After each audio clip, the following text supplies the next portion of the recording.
जहाँ सपनाहरू त असीम छन्, तर ती सपनाहरू पुरा गर्न विभिन्न बाटाहरू छन्।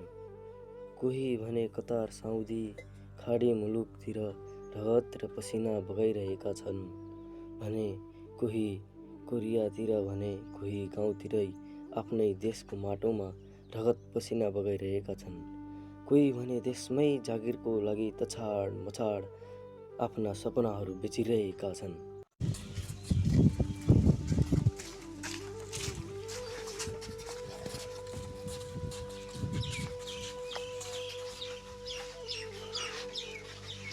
केटा तिमीहरू आयो? हामी आयो। आयो 5 गिलास चिया ल्याउनु त। रोको बाबु, चिया पाक्दैछ लिएर आउँछ। यार फेरि अर्को इन्टरभ्यू पनि असफल रह्यो। घुस बिना त जागिरै पाइँदैन नि रे। फारम त भर्दा भर्दै अब मेरो हातै थाकिसक्यो दाइ।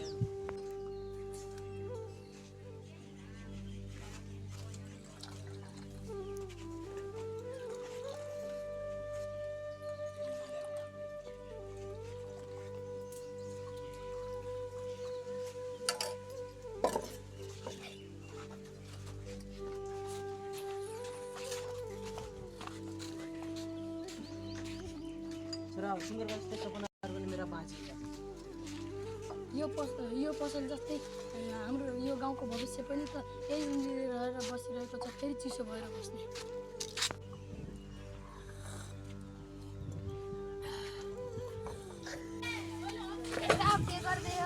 बसिरहेका छौँ, बाध्य बस्नुहोस्। हेर भाइ, विदेश जानेहरू कसरी फस्टाएका छन् हेर्नुहोस् बाजे।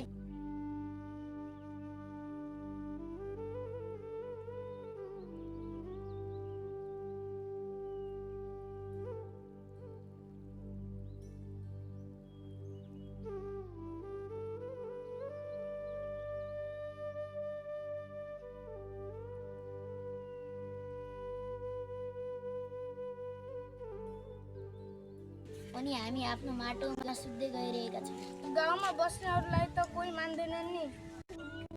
केटाहरू फेरि आयो? हामी किन यतिनिर? हामी केही गर्न सक्दैनौँ? तर के गर्ने त, न जागिर न पैसा। कसैले दिँदैनन्, आफैले सिर्जना गर्ने हो।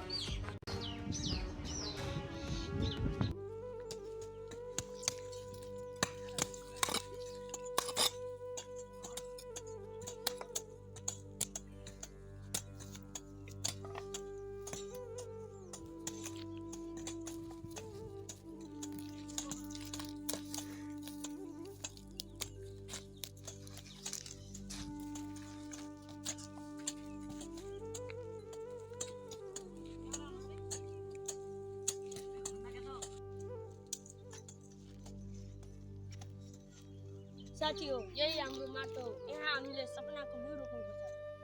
हो दाइहरू।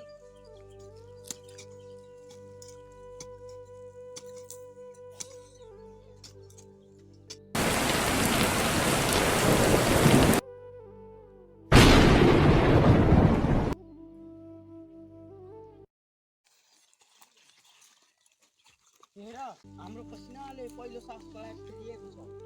सपना भनेकै त हो नि माटो भिजाउन सक्ने।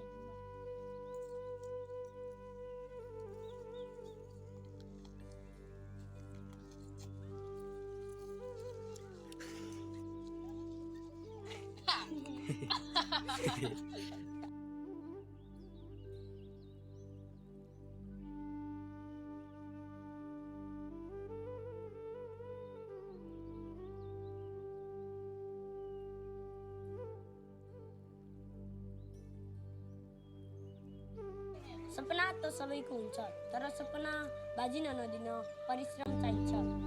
हामीले सुरु गरेका छौँ आफ्नै माटोमा आफ्नै पसिना।